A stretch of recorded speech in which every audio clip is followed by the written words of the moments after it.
Mr. Marston, I've been hearing about your plans. Have you, Miss McFarland? Yes, from Lee Johnson, to settle here and build a life for yourself. I'm afraid those aren't my plans. See, I already have a life.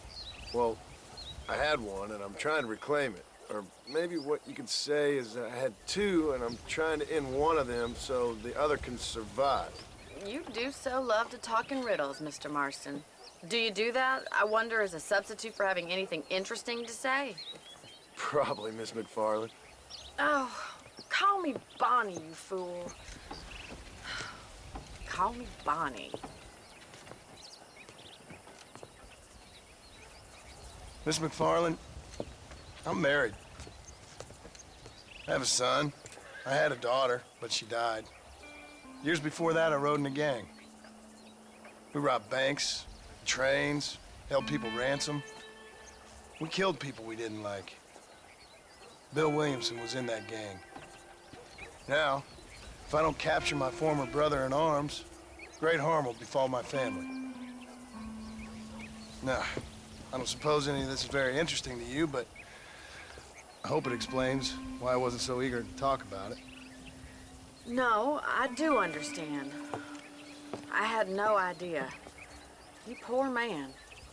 Even in this new country, memories don't really fade. My father was an illiterate Scot born on the boat into New York. He never saw his homeland, but to hear him talk about it, you'd imagine he only ever ate haggis and wore a kilt. And he hated the English for what they had done to his great-grandparents that he'd never met. People don't forget. Nothing gets forgiven. That's true, especially when it comes to money. And you know, even now, after all his labors, my father's debts are still terrible. I worry every day about us losing the ranch. It would kill him. My father died when I was 8 years old. His eyes were, well, let's just say he was blinded in a bar fight south of Chicago. My mother died during childbirth. She was a prostitute, and he was her, well, I don't know what he was. So I was sent off to an orphanage and ran away and fell in with a gang. My word. What a difficult life you've lived. The leader of the gang taught me how to read, taught me how to see all that was good in the world. He was a great man in a way. But you killed people. Sure, and I've suffered for it. And that's the life I left, or tried to leave. Said too much, Bonnie. I'm an uneducated killer, sent here to do all I can do well. Kill a man in cold blood so that another man may do his part to cut crime in an area, and a rich man can be elected governor on the back of these promises. Civilization is a truly beautiful thing, Mr. Marston. Listen, can you help me? Well, I can try. What do you need, money? No, nothing so complicated. I need an extra hand to take out the herd to pasture. Sure. Point me in the right direction.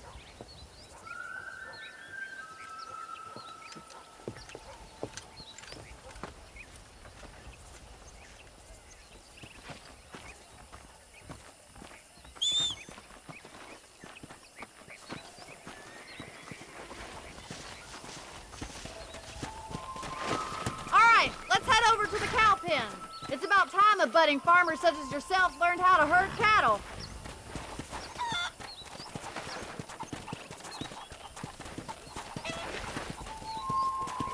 Thank you for telling me all that back there. It must have been hard for you.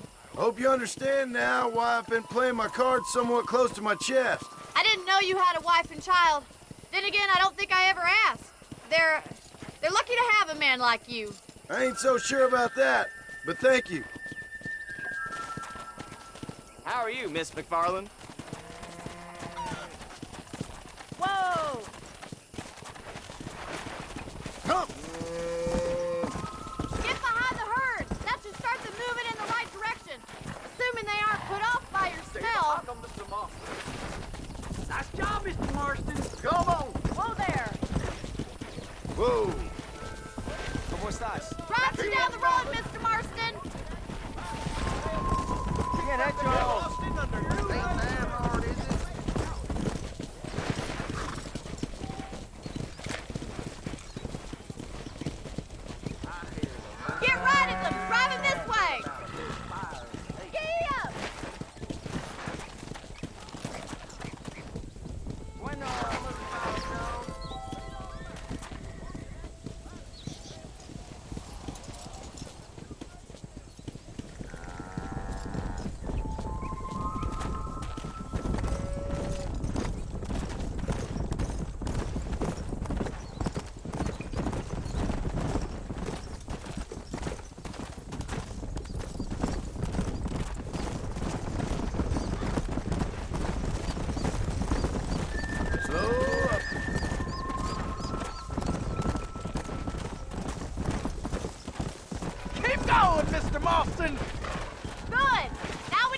Slow down.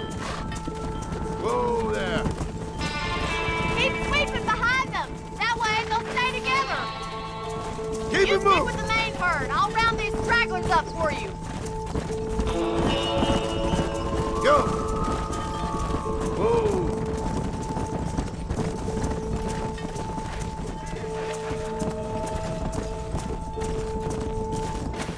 Come on. Whoa, whoa.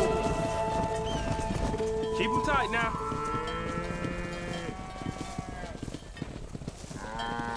You're not bad with the herd.